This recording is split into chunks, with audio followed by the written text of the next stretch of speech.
Depressive disorder की category का एक और नया डिसऑर्डर डिस्कस करेंगे, that is persistent depressive disorder. DSM-4 में इस डिसऑर्डर का नाम क्रॉनिक मेजर डिप्रेसिव डिसऑर्डर के नाम से था, या फिर हम इसे डिस्थाइमिक डिसऑर्डर भी कह सकते हैं। लेकिन DSM-5 में इसे हम परसिस्टेंट डिप्रेसिव डिसऑर्डर के नाम से जानते हैं। डिस्थीमिया बेसिकली एक नॉन एपिसोडिक और long lasting form of depression है, ठीक है। और ये इंडिविजुअल में कंटिन्यूसली 2 ईयर्स तक अगर वो सिम्टोमेटिक क्राइटेरिया इसका मौजूद होगा, तो फिर हम उसे मेजर डिप्रेसिव डिसऑर्डर नहीं बल्कि परसिस्टेंट डिप्रेसिव डिसऑर्डर डायग्नोज करेंगे, और इसका दूसरा नाम है डायस्थीमिया। इसका सिम्टोमेटिक क्राइटेरिया देख लेते हैं। इसका जो कोड है अकॉर्डिंग टू DSM-5 वो दिया गया है 300.4 F34.1। क्राइटेरिया ए के मुताबिक इंडिविजुअल एटलीस्ट 2 ईयर्स तक most of the day most of the time depressed mood show करता है। अगर मैं बच्चों की बात करूं तो बच्चों के लिए जो टाइम ड्यूरेशन है वो एटलीस्ट 1 ईयर तक बच्चे इरिटेबल मूड शो कर सकते हैं। नॉट कंटिन्यूसली, ऐसा नहीं है कि लाइक 2 साल तक उनका डिप्रेस्ड मूड ही है, नहीं, मोस्ट ऑफ द टाइम उनका जो है डिप्रेस्ड मूड देखा जा सकता है। क्राइटेरिया बी के मुताबिक इन लोगों में इन 6 में से 2 या 2 से ज़्यादा सिम्टम्स नज़र आ सकते हैं। नंबर 1 के पुअर एपेटाइट, या तो बिल्कुल नहीं खाते या बहुत ज़्यादा खाना शुरू हो जाते हैं। नंबर 2 इंसोम्निया और हाइपरसोम्निया, यानी या तो बिल्कुल नहीं सोएंगे या बहुत ज़्यादा सोएंगे। नंबर 3 लो एनर्जी और फटीग, खुद को बहुत ज़्यादा लेस एनर्जेटिक फील करेंगे, और फटीग यानी कि हर वक्त थकावट का शिकार रहेंगे। Number 4 low self esteem. Number 5 poor concentration, किसी भी काम पे कॉन्सेंट्रेट नहीं कर पाएंगे और डिसीजन मेकिंग की एबिलिटी बिल्कुल ख़त्म हो जाएगी। नंबर 6 फीलिंग्स ऑफ होपलेसनेस, हर वक्त मायूसी और नाउमीदी का शिकार रहेंगे। क्राइटेरिया सी के मुताबिक बड़ों में तकरीबन 2 साल तक और बच्चों में तकरीबन 1 साल तक अगर ये डिस्टर्बेंस मौजूद है, तो एटलीस्ट 2 महीने या उससे ज़्यादा टाइम पीरियड तक क्राइटेरिया ए और क्राइटेरिया बी के सिम्टम्स इनमें मौजूद होने चाहिए, तब ही हम उन्हें परसिस्टेंट डिप्रेसिव डिसऑर्डर डायग्नोज करेंगे, ठीक है। अगर वो 2 महीने तक मौजूद नहीं होंगे क्राइटेरिया ए और बी के सिम्टम्स, तो फिर हम उन्हें परसिस्टेंट डिप्रेसिव डिसऑर्डर डायग्नोज नहीं कर सकते। क्राइटेरिया डी के मुताबिक अगर मेजर डिप्रेसिव डिसऑर्डर कंटिन्यूसली आपके अंदर 2 साल तक मौजूद है, तो फिर वो डायग्नोसिस कन्वर्ट हो जाएगी परसिस्टेंट डिप्रेसिव डिसऑर्डर यानी डिस्थाइमिया डिसऑर्डर में, ठीक है। क्योंकि मेजर डिप्रेसिव डिसऑर्डर में क्या होता है, यही सिमिलर सिम्टम्स होते हैं, लेकिन ये 2 वीक्स तक मौजूद होते हैं। जबकि अगर ये 2 ईयर्स तक परसिस्टेंट है किसी इंडिविजुअल में, तो फिर ये डायस्थीमिया डिसऑर्डर की डायग्नोसिस कहलाएगी। क्राइटेरिया ई के मुताबिक इस 2 साल के टाइम पीरियड के दौरान इंडिविजुअल में ना तो मैनिक एपिसोड होना चाहिए और ना ही हाइपोमैनिक एपिसोड होना चाहिए, वरना फिर वो बाइपोलर 1 और बाइपोलर 2 की डायग्नोसिस में कन्वर्ट हो सकता है। और ना ही साइक्लोथाइमिक डिसऑर्डर की सिम्टोमेटिक क्राइटेरिया को मैच करना चाहिए, वरना ये परसिस्टेंट डिप्रेसिव डिसऑर्डर नहीं कहलाएगा। क्राइटेरिया एफ के मुताबिक ये डिस्टर्बेंस इंसान में किसी दूसरे मेंटल डिसऑर्डर की वजह से नहीं होनी चाहिए। क्राइटेरिया जी के मुताबिक किसी सब्सटेंस लेने की वजह से या मेडिकेशन की वजह से या किसी दूसरे मेडिकल कंडीशन की वजह से अगर इंडिविजुअल में ये सारी डिस्टर्बेंस आ रही है और डिप्रेसिव के सिम्टम्स नज़र आ रहे हैं, तो फिर हम उसे परसिस्टेंट डिप्रेसिव डिसऑर्डर डायग्नोज नहीं करेंगे। लास्ट वन जो सिम्टम है क्राइटेरिया एच, वो यहाँ पे कहता है कि इस सारी डिस्टर्बेंस की वजह से इंडिविजुअल की फंक्शनिंग बहुत ज़्यादा ख़राब होती है, उसकी सोशल ऑक्यूपेशनल फंक्शनिंग बहुत ज़्यादा इम्पेयर्ड हो जाती है। सिम्टोमेटिक क्राइटेरिया के बाद हमारे पास आता है इसका स्पेसिफाई। अगरचे ये डिस्टर्बेंस इंडिविजुअल को 21 साल की उम्र से पहले इसका ऑनसेट हुआ था, तो फिर हम उसे स्पेसिफाई देते हैं कि persistent depressive disorder with early onset. और अगर ये डिस्टर्बेंस 21 साल की उम्र के बाद इसका ऑनसेट हुआ था, तो फिर हम उसे स्पेसिफाई देते हैं persistent depressive disorder with late onset. उसके बाद हम लोग ये देखते हैं कि डिस्टर्बेंस, ये सिम्टम्स उसमें किस हद तक सिवियरिटी के साथ मौजूद है और कितना ज़्यादा उसकी फंक्शनिंग में इफेक्ट पड़ रहा है, कि वो इम्पेयर्ड हो रही है, कितनी ज़्यादा इम्पेयर्ड हो रही है, कम इम्पेयर्ड हो रही है या बिल्कुल इम्पेयर्ड नहीं हो रही। तो यहाँ पे कि अगर ये सिम्टम्स लेस इंटेंसिटी के साथ मौजूद है, किसी हद तक इंडिविजुअल जो है इनको मैनेज कर सकता है इनके साथ, और जो है उसकी सोशल ऑक्यूपेशनल फंक्शनिंग में माइनर सा इम्पेयरमेंट आ रहा है, तो फिर हम उसे ये साथ में लिख के देते हैं कि persistent depressive disorder with mild disturbance. और अगर ये सिम्टम्स की इंटेंसिटी और फंक्शनिंग जो इम्पेयरमेंट आ रहा है, ये अगर माइल्ड और सीवियर के बीच में आ रही है, तो फिर हम उसे, यानी कभी जो है इंसान उसको मैनेज कर सकता है, कभी हद से ज़्यादा बढ़ जाती है उसके सिम्टम्स और फंक्शनिंग बहुत ज़्यादा ख़राब हो जाती है, तो ये माइल्ड और सीवियर के बीच में आ जाता है ना, तो फिर हम उससे स्पेसिफाई देते हैं कि persistent depressive disorder with moderate disturbance. और अगर ये सिम्टम्स बहुत ज़्यादा हाई इंटेंसिटी के साथ इंडिविजुअल में मौजूद है, जिसकी वजह से मतलब कि अनमैनेजेबल है ये सिम्टम्स, और इसकी वजह से बहुत ज़्यादा लाइकली इम्पेयरमेंट आ रहा है उसकी सोशल ऑक्यूपेशनल पर्सनल लाइफ में, तो फिर हम उसे स्पेसिफाई देते हैं कि persistent depressive disorder with severe disturbance. इसके बाद हमारे पास परसिस्टेंट डिप्रेसिव डिसऑर्डर का एक और स्पेसिफाई आता है, वो मैं आपको बता देती हूँ। कि अगर यही डिप्रेसिव सिम्टम्स इंडिविजुअल में 2 साल से अगर मौजूद है और इस दौरान उसे कोई मेजर डिप्रेसिव एपिसोड नहीं पड़ा, तो इस कंडीशन को हम कहते हैं प्योर डायस्थेमिक सिंड्रोम। और अगर इन 2 साल के टाइम पीरियड के दौरान इंडिविजुअल को मेजर डिप्रेसिव एपिसोड पड़ा था और उसने मेजर डिप्रेसिव डिसऑर्डर का सिम्प्टोमेटिक क्राइटेरिया फुलफिल किया, तो फिर हम उसे इस कंडीशन को कहते हैं परसिस्टेंट मेजर डिप्रेसिव एपिसोड। और अगर इंडिविजुअल ने करंटली जो है मेजर डिप्रेसिव डिसऑर्डर का क्राइटेरिया फुलफिल किया है, यानी उसे करंटली जो है मेजर डिप्रेसिव एपिसोड हुआ था और उसने सारा क्राइटेरिया जो है फुलफिल किया, तो फिर पिछले 2 साल के अरसे में सिर्फ 8 हफ्ते ऐसे होंगे जिसमें मेजर डिप्रेसिव एपिसोड के सिम्टम्स मौजूद रहेंगे और वो भी लेस इंटेंसिटी के साथ। तो इस कंडीशन को हम इस तरह स्पेसिफाई करेंगे कि intermittent major depressive episode with current episode. और अगर इंडिविजुअल को करंटली कोई मेजर डिप्रेसिव एपिसोड नहीं हुआ, करंटली नहीं हुआ, लेकिन 2 साल के अरसे में उससे एक या एक से ज़्यादा दफ़ा पहले कभी मेजर डिप्रेसिव एपिसोड हुआ था और उसने मेजर डिप्रेसिव डिसऑर्डर का सिम्प्टोमेटिक क्राइटेरिया भी फुलफिल किया, तो ऐसे में हम उसे स्पेसिफाई करेंगे intermittent major depressive episodes without current episodes. इसके बाद हमारे पास आता है एक और स्पेसिफाई, और उसमें सबसे पहले है एंशियंस डिस्ट्रेस। यानी अगर इंडिविजुअल में डिप्रेसिव डिसऑर्डर और डिप्रेसिव एपिसोड के साथ साथ एंशियंस डिस्ट्रेस के सिम्टम्स अगर मौजूद हैं, जो कि टोटल आपको 5 सिम्टम्स दिए हुए हैं, अगर इंडिविजुअल में एंजाइटी की 5 सिम्टम्स में से 4, 3 या जितने भी अगर मौजूद हैं नज़र आते हैं, तो फिर हम उसे स्पेसिफाई देते हैं कि persistent depressive disorder with anxious distress। और ये सिम्टम्स आप देख सकते हैं पेज नंबर 184 DSM-5 के मैनुअल में। ठीक है, इसमें से अगर माइल्ड लेवल पे ये सिम्टम्स मौजूद है तो 2 सिम्टम्स मौजूद होंगे, और मॉडरेट लेवल पे मौजूद होंगे तो तकरीबन उन 5 में से 3 सिम्टम्स मौजूद होंगे एंजाइटी के, और सीवियर लेवल पे 5 के 5 मौजूद हो सकते हैं एंजाइटी के सिम्टम्स।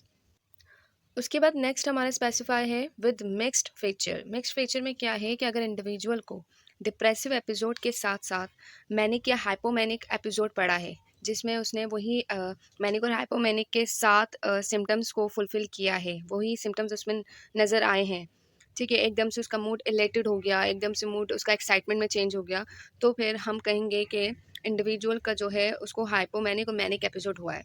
लेकिन ज़्यादातर जो उसका दिन होंगे वो मेजर डिप्रेसिव एपिसोड में ही गुजरेंगे, ठीक है ना, ज़्यादा दिन उसके मेजर डिप्रेसिव एपिसोड में ही गुजरेंगे। लेकिन जब भी उसको मैनिक या हाइपोमैनिक एपिसोड होगा, तो लोग बासानी ऑब्जर्व कर सकते हैं कि आज इंडिविजुअल के बिहेवियर में काफ़ी हद तक चेंज आया है, ठीक है, जिसमें उसने मूड इलेटेड शो किया है। अब ये 7 सिम्टम्स आप लोग पेज नंबर 184 में देख सकते हैं। नेक्स्ट हमारा स्पेसिफाई है विद मेलनकॉलिक फीचर। मेलनकॉलिक वैसे तो डिप्रेसिव एपिसोड को ही कहते हैं या डिप्रेशन को कहते हैं, वर्ड मेलनकोलिया, ठीक है ना। अब इसमें क्या होता है कि इंडिविजुअल ने करंटली सीवियरली उसको मेजर डिप्रेसिव एपिसोड पड़ा है, जिसमें उसने ये 2 सिम्टम्स उसमें शो किए हैं कि loss of pleasure in all activities, और किसी भी प्लेजरेबल एक्टिविटी में हिस्सा नहीं ले रहा है और इन्वायरमेंट की तरफ रिएक्टिविटी शो नहीं कर रहा है, तो ये सिम्टम्स उसमें शो हो सकते हैं। और क्राइटेरिया बी के मुताबिक इन 6 में से 3 सिम्टम्स उसमें नज़र आ सकते हैं, जिसके मोस्ट ऑफ द टाइम उसका डिप्रेस्ड मूड रहेगा, एम्प्टी मूड शो करेगा, और जो है हो सकता है कि डिप्रेशन ज़्यादा उसका ख़राब हो मॉर्निंग टाइम पे, यानी डिप्रेस्ड मूड उसका ज़्यादातर मॉर्निंग टाइम पे होगा, बाकी दिन के पूरे हिस्से में सही नॉर्मल रहेगा। किसी हद तक वो जो डिप्रेशन का लेवल है जो मॉर्निंग टाइम पे ज़्यादा था, एक्सट्रीम पे था, वो आहिस्ता-आहिस्ता माइल्ड मॉडरेट पे आता जाएगा जैसे-जैसे शाम और रात होती जाएगी। तो यहाँ पे ये कहा है कि ज़्यादातर वो उसको डिप्रेशन फ़ील होगा मॉर्निंग टाइम पे, ठीक है। और इसमें ये था कि अर्ली मॉर्निंग अवेकनिंग हो सकती है, मतलब जिस टाइम पे उठता था उससे 2 घंटे पहले अब जल्दी उठ रहा है, नींद पूरी नहीं ले पा रहा, साइकोमोटर एजिटेशन, साइकोमोटर रिटार्डेशन आ सकती है, और वेट लॉस हो सकता है, और इसमें इंतहाई लाइक इनएप्रोप्रिएट गिल्ट मौजूद हो सकता है। तो अगर उसमें ये सारे सिम्टम्स हैं और अगर यही सिम्टमेटिक क्राइटेरिया वो फुलफ़िल कर रहा है, तो फिर हम इंडिविजुअल को स्पेसिफाई देते हैं persistent depressive disorder with melancholic features, क्योंकि इसमें मेलनकोलिया के फीचर्स यानी सिम्टम्स प्रोमिनेंट हमें नज़र आ रहा है। ये आपको पेज नंबर 185 में आप देख सकते हैं इसके सिम्टोमेटिक क्राइटेरिया को। एटिपिकल फीचर्स की अगर हम बात करें, एटिपिकल इसको डिप्रेशन भी कहते हैं। यहाँ पे इंडिविजुअल में क्या होता है कि उसने करंटली जो है मेजर डिप्रेसिव एपिसोड उसको हुआ था और वो परसिस्ट है उसमें वही सिम्टम्स, ठीक है? मतलब मोस्ट ऑफ द डे वो डिप्रेशन का ही शिकार रहता है। तो उसमें ये सिम्टम्स मौजूद हो सकते हैं कि इनएबिलिटी टू चीयर अप, ठीक है? प्लेजर फील नहीं करेगा, एनवायरनमेंट से रिएक्टिविटी खत्म हो जाती है, उसका यहाँ पे वेट गेन हो सकता है, एपेटाइट बढ़ सकती है, नींद बहुत ज़्यादा लेगा, ठीक है ना? तो ये सारे सिम्टम्स आप पेज नंबर 185 टू 186 में देख सकते हैं DSM-5 के मैनुअल में। अगर उसमें इंडिविजुअल में ये सारे सिम्टम्स मौजूद होंगे तो फिर हम उसे स्पेसिफाई देते हैं persistent depressive disorder with atypical feature. उसके बाद हमें ये भी देखना होता है कि इस दौरान इंडिविजुअल को मेलनकॉलिक फीचर्स नहीं होने चाहिए, वरना फिर वो एटिपिकल डिप्रेशन का क्राइटेरिया जो है फुलफिल नहीं करेगा। फिर आ जाते हैं कि मूड कॉन्ग्रुएंट साइकोटिक फीचर्स क्या होता है। ये इस स्पेसिफाई में हमें देखना होता है कि इंडिविजुअल का डिल्यूजन अगर हेलुसिनेशन प्रेजेंट है तो क्या उसका कंटेंट उसके डिप्रेसिव थीम से मिलता जुलता है, कंसिस्टेंट है उसके साथ। अगर कंसिस्टेंट होगा तो फिर हम उसे स्पेसिफाई देते हैं persistent depressive disorder with mood congruent psychotic feature. और अगर उसके डिल्यूजन और हेलुसिनेशन का कंटेंट इनकंसिस्टेंट होता है अगर उसकी डिप्रेसिव थीम के साथ, तो फिर हम उसे स्पेसिफाई देते हैं डायस्थीमिया with mood incongruent psychotic features. इसके अलावा अगर इंडिविजुअल मूड सिम्टम्स या डिप्रेसिव सिम्टम्स शो करता है during the time period of pregnancy, ठीक है? तो उस वक़्त हम उस फीमेल को डायग्नोसिस देते हैं प्री पार्टम ऑनसेट, ठीक है? और ये इसके सिम्टम्स आपको 186 पेज नंबर में मिल जाएँगे। ये इसके तमाम तरह स्पेसिफाई थे। ये DSM-5 में बेसिकली दिए गए हैं कि अगर इनके फीचर्स या इनके सिम्टम्स इंडिविजुअल में डिप्रेसिव एपिसोड के दौरान या डिप्रेसिव डिसऑर्डर के दौरान मौजूद होते हैं, तो फिर हम उन्हें ये साथ-साथ स्पेसिफाई देते हैं, ठीक है? डायग्नोसिस जब उनकी बनाते हैं। पर्सिस्टेंट डिप्रेसिव डिसऑर्डर के प्रीवैलेंस की अगर हम बात करें तो अकॉर्डिंग टू DSM-5 इसका प्रीवैलेंस 0.5% होता है। और इस डिसऑर्डर का डेवलपमेंट और ऑनसेट एज अगर मैंने आपको ऑलरेडी बता दिया था कि अगर 21 साल की उम्र से पहले डिप्रेसिव सिम्टम्स इंडिविजुअल शो करता है और वो परसिस्ट रहते हैं फॉर 2 ईयर्स, तो फिर हम उससे डायग्नोसिस देते हैं अर्ली ऑनसेट की, ठीक है? और चाइल्डहुड किसी भी एज के दौरान हो सकता है, चाइल्डहुड में भी, एडोलेसेंस से भी और एडल्टहुड में भी हो सकता है। लेकिन ये डिपेंड करता है कि इसका हमेशा ऑनसेट जो है इंसिडियंस ऑनसेट होता है, मतलब स्लोली एंड ग्रेजुअली होता है, सडनली नहीं होता। और ये एक बहुत क्रॉनिक इलनेस है क्योंकि एक लंबे अरसे तक ये बरकरार रहती है। अक्सर जो है इसके सिम्टम्स ओवरलैप होते हैं बॉर्डरलाइन पर्सनैलिटी डिसऑर्डर के सिम्टोमेटिक क्राइटेरिया के साथ, इसलिए डिप्रेसिव डिसऑर्डर और बॉर्डरलाइन पर्सनैलिटी डिसऑर्डर कोमॉर्बिड होते हैं, पाए जाते हैं एक साथ। फंक्शनल कॉन्सिक्वेंसेस ऑब्वियसली इस डिसऑर्डर की वजह से इंडिविजुअल की सोशल ऑक्यूपेशनल फंक्शनिंग जो है बहुत सिवियरली इम्पेयर्ड हो जाती है। इसके एटियोलॉजिकल फैक्टर्स की अगर हम लोग बात करें तो हमारे पास सबसे पहला जो फैक्टर आता है वो है न्यूरो एनाटॉमिकल फैक्टर, ठीक है? उसके अंदर ब्रेन के कुछ स्ट्रक्चर्स है, अगर उनमें एबनॉर्मलिटी आ जाए या वो एबनॉर्मल फंक्शन करना शुरू हो जाए तो उसकी वजह से डिप्रेशन के सिम्टम्स इंसान के अंदर नज़र आ सकते हैं। ब्रेन का एक पार्ट है अमेगडाला। डिप्रेस्ड जो पर्सन होते हैं उनमें देखा गया है कि अमेगडाला की एक्टिविटी बहुत ज़्यादा इंक्रीज हो जाती है डिप्रेस्ड पर्सन में as compared to normal person. इसके अलावा हमारे ब्रेन का एक पार्ट है सबजेन्युअल एंटीरियर सिंगुलेट, जो कि हमारे इमोशंस को बेसिकली रेगुलेट करता है। तो MRI स्टडीज़ से ये पता चला था कि अगर इस रीजन में हाइपर एक्टिविटी हो जाए तो इसकी वजह से डिप्रेशन के सिम्टम्स पैदा हो सकते हैं। हमारा एक और ब्रेन का पार्ट है हिपोकैम्पस। तो जो डिप्रेसिव डिसऑर्डर के पेशेंट्स थे उनमें देखा गया है कि हिपोकैम्पस की एक्टिविटी बिल्कुल ही ख़त्म हो गई थी as compared to normal individual. और एक और पार्ट है डोर्सोलैटरल प्रीफ्रंटल कॉर्टेक्स। तो यहाँ पे भी यही देखा गया था कि जो डिप्रेसिव डिसऑर्डर के पेशेंट्स थे उनमें ये ब्रेन का पार्ट बिल्कुल भी अपनी एक्टिविटी शो नहीं कर रहा था, जिसकी वजह से डिप्रेसिव सिम्टम्स शो हो रहे थे। जेनेटिक फैक्टर अगर हम देखें तो 37 to 40% परसिस्टेंट डिप्रेसिव डिसऑर्डर एक हेरिटेबल डिसऑर्डर है, जीन्स के थ्रू बच्चों में आ सकता है। इसके अलावा न्यूरोकेमिकल फैक्टर्स अगर हम देखें तो यानी ब्रेन के कुछ केमिकल्स अगर उनकी लेवल यानी उनकी सिक्रीशन अगर इम्बैलेंस हो जाए तो उसकी वजह से भी डिप्रेसिव सिम्टम्स पैदा हो सकते हैं। सेरोटोनिन है जिसकी लो लेवल अगर हो जाती है, नॉर्मल से लो हो जाती है, तो उसकी वजह से परसिस्टेंट डिप्रेसिव डिसऑर्डर में इंसान जा सकता है। डोपामाइन की लो लेवल की वजह से डिप्रेशन के कुछ स्पेसिफिक सिम्टम्स इंसान शो कर सकता है, like loss of pleasure, loss of interest, ठीक है ना? तो ये कुछ सिम्टम्स आ सकते हैं उसमें। नॉरएपिनेफ्रिन की अगर हम बात करें तो इसकी भी लो लेवल की वजह से डिप्रेशन के सिम्टम्स इंसान में ज़ाहिर हो सकते हैं। पर्सनैलिटी फैक्टर में रिसर्च ये बताती है कि अगर किसी बच्चे में न्यूरोटिसिज्म पर्सनैलिटी ट्रेट है तो वो आगे चल के डिप्रेशन और एंजाइटी का शिकार हो सकता है। फिर अगर हम बात करें कॉग्निटिव फैक्टर की, तो कॉग्निटिव फैक्टर में बताया गया है अगर इंडिविजुअल स्ट्रेसफुल लाइफ इवेंट से गुजरे तो उसकी वजह से क्या होता है कि उसकी नेगेटिव थॉट इलिसिट हो जाती है, और ये बड़ी इनवॉलंटरी होती है, इंसान के कंट्रोल से बाहर होती है, जिस पे वो कंट्रोल नहीं कर सकता।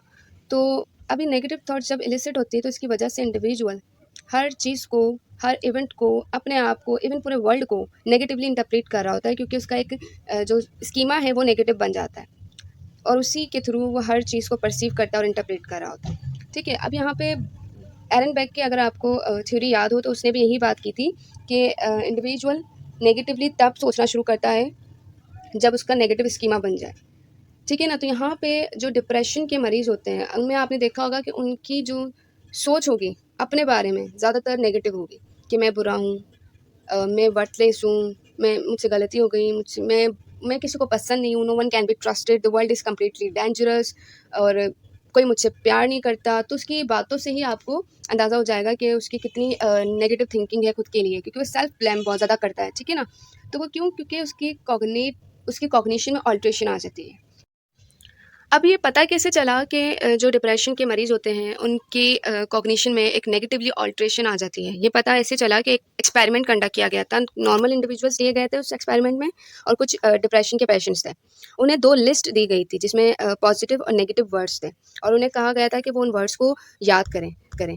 तो जो नॉर्मल इंडिविजुअल थे उन्होंने तो ज़्यादातर बहुत अच्छे से पॉजिटिव वर्ड्स याद किए थे, लेकिन देखा गया था कि जो डिप्रेशन के पेशेंट्स थे उन्होंने पॉजिटिव वर्ड्स से ज़्यादा नेगेटिव वर्ड्स पे बहुत फोकस किया था और उन्हीं को बहुत पक्के तरीके से याद किया था। तो ऐसा इस एक्सपेरिमेंट से जो उन्होंने कंक्लूजन निकाला इस स्टडी से, वो बेसिकली ये था कि जो डिप्रेस्ड पीपल होते हैं उनकी कॉग्निशन इतनी ऑल्टर हो जाती है कि वो सिर्फ अपनी पूरी ज़िंदगी के पॉजिटिव लाइफ इवेंट्स को निगलेक्ट कर देते हैं और नेगेटिव लाइफ इवेंट्स पे फोकस करते हैं। ठीक है, आगे बढ़ते हैं। इसके बाद हमारे पास आता है डिफरेंशियल डायग्नोसिस। मैं आपको पहले भी बता चुकी हूँ कि डिफरेंशियल डायग्नोसिस किसको कहते हैं। यहाँ पे मेजर डिप्रेसिव एपिसोड और परसिस्टेंट डिप्रेसिव एपिसोड में अगर मैं इसको डिफरेंशिएट करूँ तो इन दोनों में क्या फ़र्क है। तो मेजर डिप्रेसिव एपिसोड के लिए जो सिम्टोमेटिक क्राइटेरिया है वो इंडिविजुअल में 2 वीक्स तक मौजूद होते हैं। ठीक है, और ये एक एपिसोडिक डिसऑर्डर है, जबकि परसिस्टेंट डिप्रेसिव डिसऑर्डर ये एक नॉन एपिसोडिक और क्रॉनिक इलनेस है, जिसमें सिम्टम्स इंडिविजुअल में 2 साल तक मौजूद रहते हैं। ठीक है, टाइम ड्यूरेशन का डिफरेंस है। इसके अलावा साइकोटिक डिसऑर्डर और परसिस्टेंट डिप्रेसिव डिसऑर्डर में क्या फ़र्क है। साइकोटिक डिसऑर्डर में जो है सिम्टम्स, मूड सिम्टम्स जो है साइकोटिक सिम्टम्स के साथ मौजूद होते हैं, यानी आप इंडिविजुअल में मूड सिम्टम्स भी देख सकते हो और कुछ साइकोटिक सिम्टम्स भी इसमें मौजूद होते हैं, जबकि परसिस्टेंट डिप्रेसिव डिसऑर्डर में सिर्फ मूड सिम्टम्स मौजूद होंगे, यानी डिप्रेशन के सिम्टम्स मौजूद होंगे। फिर उसके बाद है पर्सनालिटी डिसऑर्डर और परसिस्टेंट डिप्रेसिव डिसऑर्डर में क्या फ़र्क है। तो अगर पर्सनालिटी डिसऑर्डर के सिम्टम्स और परसिस्टेंट डिप्रेसिव डिसऑर्डर के सिम्टम्स दोनों अगर कोएग्जिस्ट कर रहे हैं, तो फिर यहाँ पे ये था कि इंडिविजुअल को दोनों डायग्नोसिस देते हैं हम लोग, कि पर्सनालिटी डिसऑर्डर का शिकार भी है वो और डायस्थीमिया का शिकार भी है वो। और अगर डिप्रेसिव डिसऑर्डर किसी मेडिकल कंडीशन की वजह से हो रहा है, तो उसमें ऑब्वियसली हम उसकी पूरी लेबॉरेटरी फाइंडिंग से, उसकी रिपोर्ट से चेक करेंगे कि कहीं उसके साथ कोई मेडिकल प्रॉब्लम तो नहीं है जिसके बाद से उसको डिप्रेसिव सिम्टम्स आना शुरू हुए। तो उसमें फ़र्क होगा। और परसिस्टेंट डिप्रेसिव डिसऑर्डर में 2 साल तक बगैर किसी मेडिकल डिसऑर्डर के उसमें वो सिम्टम्स अगर मौजूद हैं, तो फिर वो परसिस्टेंट डिप्रेसिव डिसऑर्डर कहलाएगा। और अगर किसी सब्सटेंस या मेडिकेशन लेने की वजह से डिप्रेसिव यानी मूड सिम्टम्स अगर उसे पड़ रहे हैं, तो फिर वो डायग्नोसिस चेंज होगी। जबकि परसिस्टेंट डिप्रेसिव डिसऑर्डर में किसी सब्सटेंस या मेडिकेशन का कोई ताल्लुक नहीं होगा, उसमें वो सिम्टम्स बगैर किसी सब्सटेंस इनटेकिंग के उसमें वो 2 साल से मौजूद है। तो ये आपको पूरी इन्वेस्टिगेशन के बाद पता चलेगा कि पेशेंट में ये सिम्टम्स किसी डिसऑर्डर की वजह से मौजूद है या किसी सब्सटेंस की वजह से मौजूद है, या फिर ये परसिस्टेंट डिप्रेसिव डिसऑर्डर है। So that's all about persistent depressive disorder dysthymia. Thank you so much.